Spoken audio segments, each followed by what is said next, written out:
দিলেন সামনে বাড়ার জন্য। সামনে যখন বেড়ে নমরুদকে যেই দিনটি কুণ্ডলীর ভিতরে ফেলে দিয়ে আনন্দ মিছিল করছিল, ওই দিন কি আমার আল্লাহ নমরুদকে ধরতে পারতো কি পারতো না? পারতো। আল্লাহ বুঝাই দিলেন যদি এই জায়গায় ধরি তাহলে হবে না।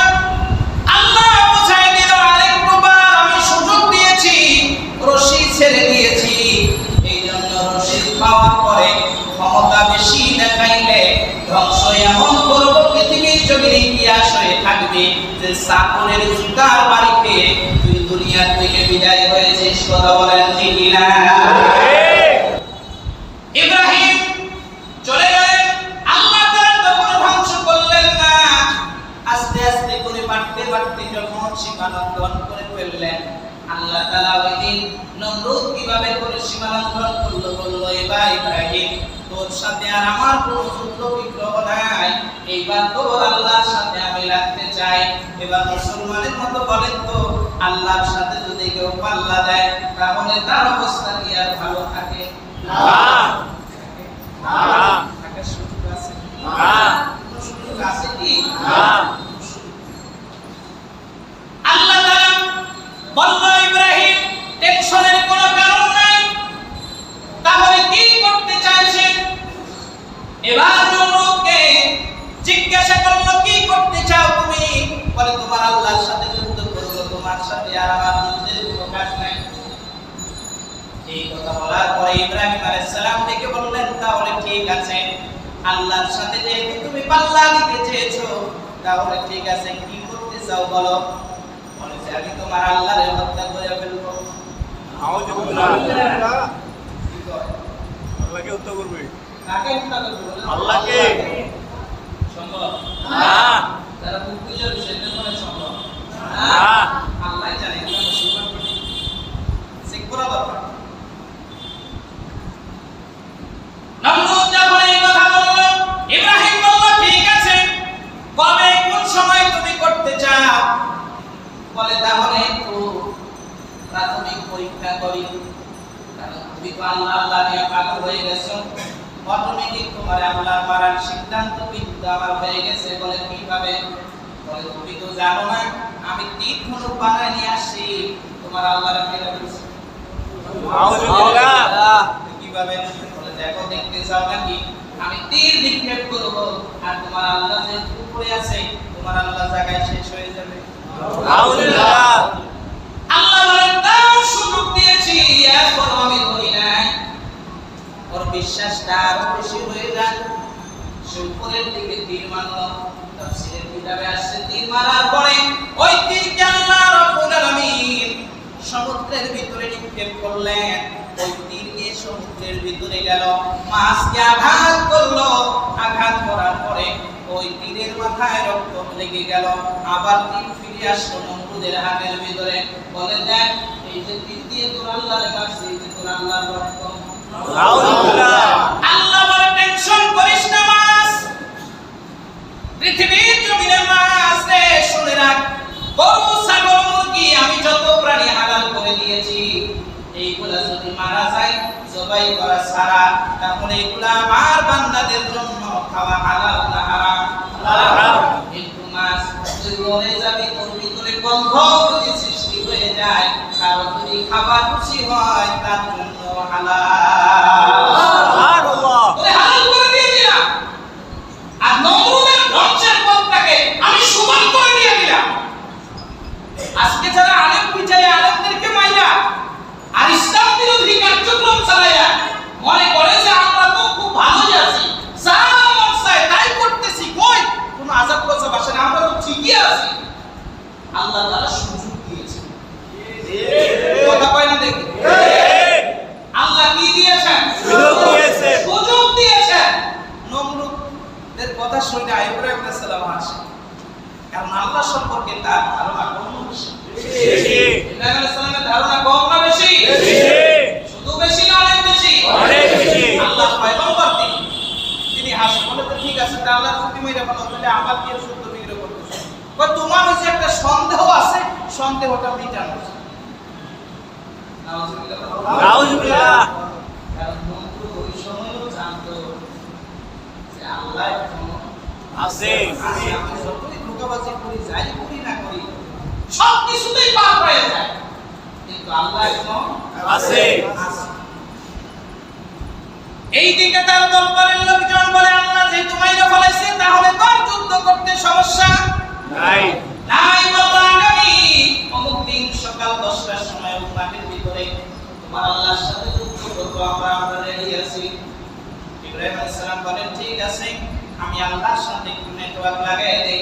নেটওয়ার্ক লাগাই দিয়ে আল্লাহর কাছে বলে, আল্লাহ নমরুদ দেখি তোমার সাথে দিতে চাই। আল্লাহ বলে, সমস্যা নেই, টেনশন করো না, তোমার কোনো লোক লাগবে না, যন্ত্রপাতি কিছু লাগবে না, অস্ত্র কিছু লাগবে না, তুমি শুধু যথা সময় আসবা, আর খেলার জন্য আমি বাহিনী পাঠিয়ে দিয়ে দিব।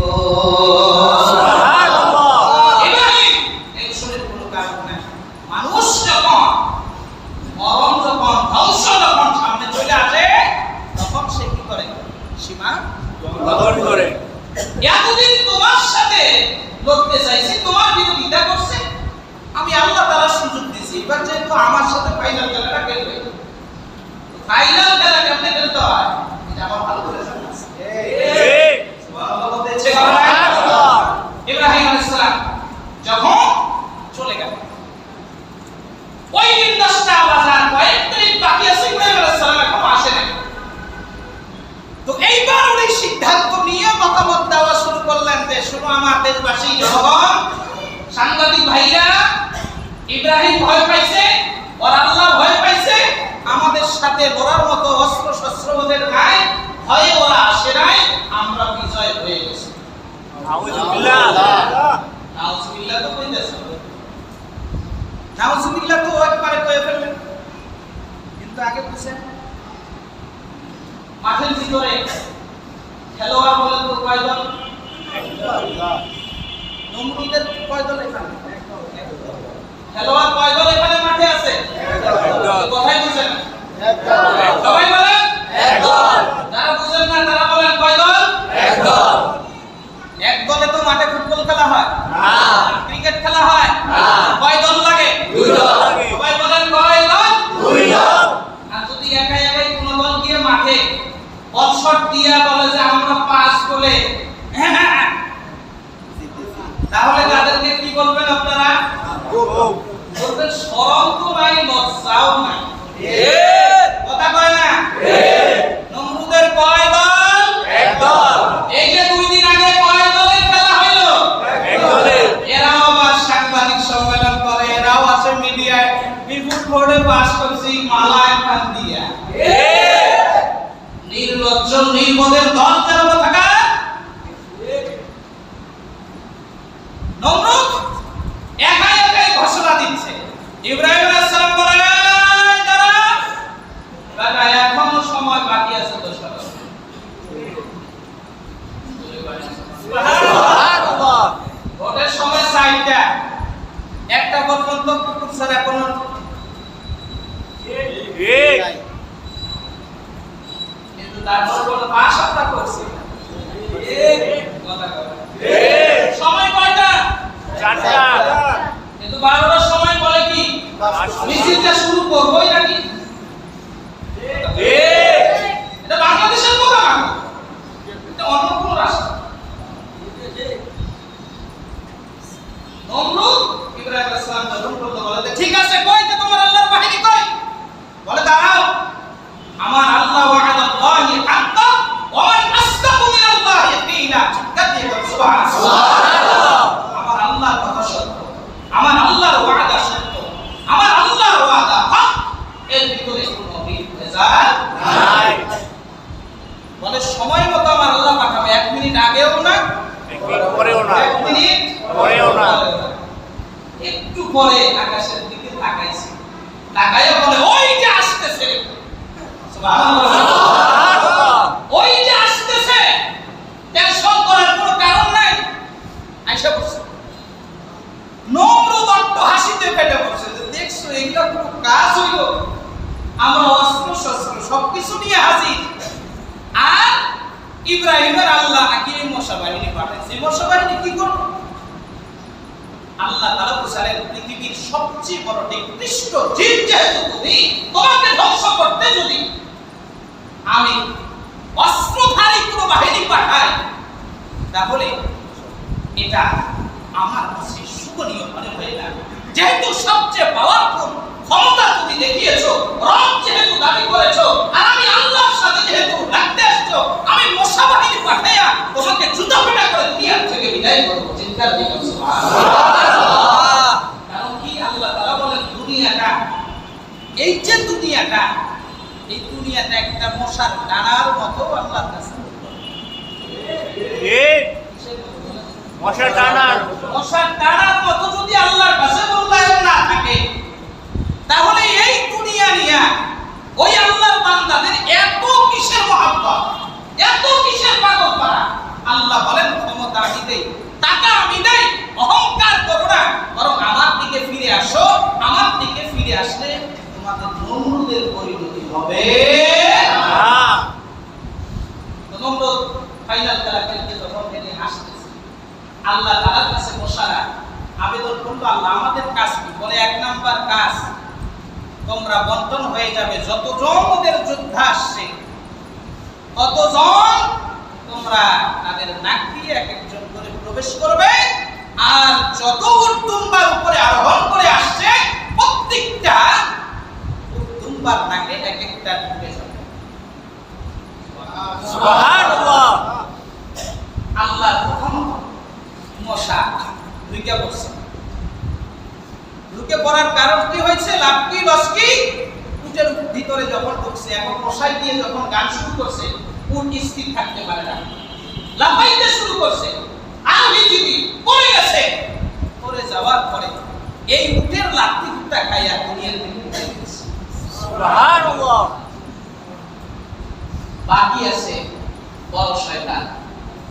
বলেন কে বাকি আছে? বড় শয়তান।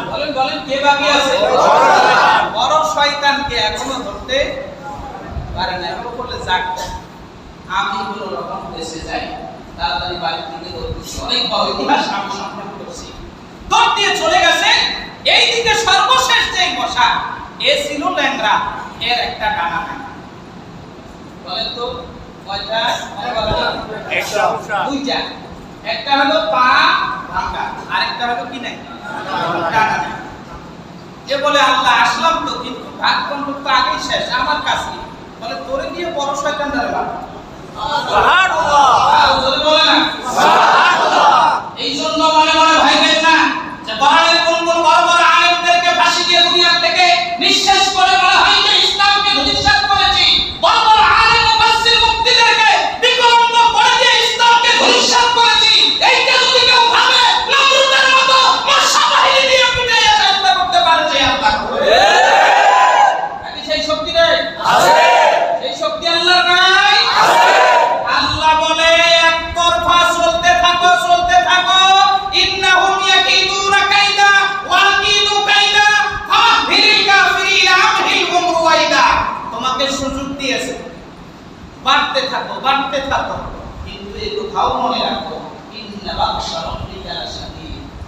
আমার ধরা শক্ত। বলেন আল্লাহর ধরা কি শক্ত? শব্দ। শব্দ। ভয় আছে? আছে।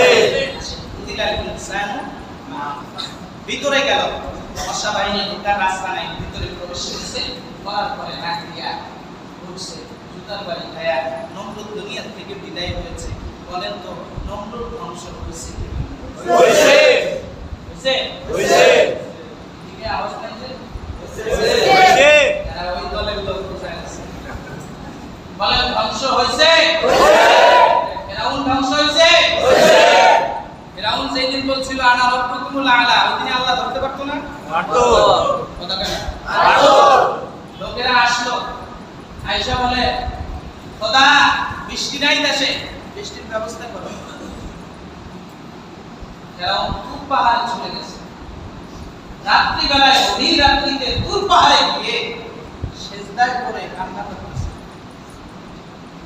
বলে আল্লাহ আমিও জানি তুমি ছাড়া আর কোনো আল্লাহ নেই, ঠিক। আমি জানি তুমি একজন, তুমি বৃষ্টির মালিক, তুমি বৃষ্টি দিতে পারো, তুমি বৃষ্টি বন্ধ করে রাখতে পারো, তবে জনগণ যেহেতু আমাকে ধরছে, তাহলে আমার কালকে খোদাগিরি পিঠে সোজা করে বলে আল্লাহ বৃষ্টির ব্যবস্থা করে দাও। আমি তোমার প্রতি ভাই ধরে বলতেছি, যদি না দাও তাহলে আমি মাথা উঠাবো না। আল্লাহ ফেরাউনের দোয়া কবুল করছে। ওই আল্লাহ বুঝাইছে, দেখ এখন সময় আছে, ফিরায় ফিরায়। কিন্তু ফেরাউন পরের দিন বৃষ্টি দেখায় বলছে, দেখছো এটা আমারে কথা মানবা না, তো মানবা কারে? বৃষ্টি চাইছো, বৃষ্টি পাইছো? কই হ্যাঁ বৃষ্টি পাইছো। বলেন তো কোথায় গিয়ে কাছে? কার কাছে? আল্লাহর কাছে। আবার দিনের বেলা কি হেঁটন যাইছে কি? আমাদের দেশেরও নেতা নেত্রীরা রাত্রিবেলা তসবিহ নিয়ে যায়, নামাজ নিয়ে এরকম করে, আর দিনের বেলা ওরা দেখছো আমরা কত শক্তিশালী। কথা বলে দেখি, বলেন তো সেই ফিরাউন কি ধ্বংস হয়েছে? আল্লাহর কথা সত্য না মিথ্যা? আল্লাহ বলেন কুতিলাল ইনসানু মা আকফারা, ধ্বংস হয়ে যাক লোকসকল তারা যারা আমার সাথে কুফরি করে, আমার নিয়ামতের শুকরিয়ার পরিবর্তে আমার সাথে যারা কুফরি করে ওরা ধ্বংস হয়ে যায়। তাহলে বলছিলাম কুতিলাল ইনসানু মা আকফারা, ব্যাখ্যা চারটা, ধরে বলেন কয়টা? চারটা। তার ভিতরে এক নাম্বার হলো আল্লাহ তাআলা ধ্বংস হওয়ার জন্য বলেন নাই। বলেন নাই, এই বিষয়ে আমরা এক সময় আলোচনা করেছি। দুই নাম্বার, কেন ধ্বংস হওয়ার জন্য বলেন নাই? আদর আর ভালোবাসার কারণে। কিসের কারণে?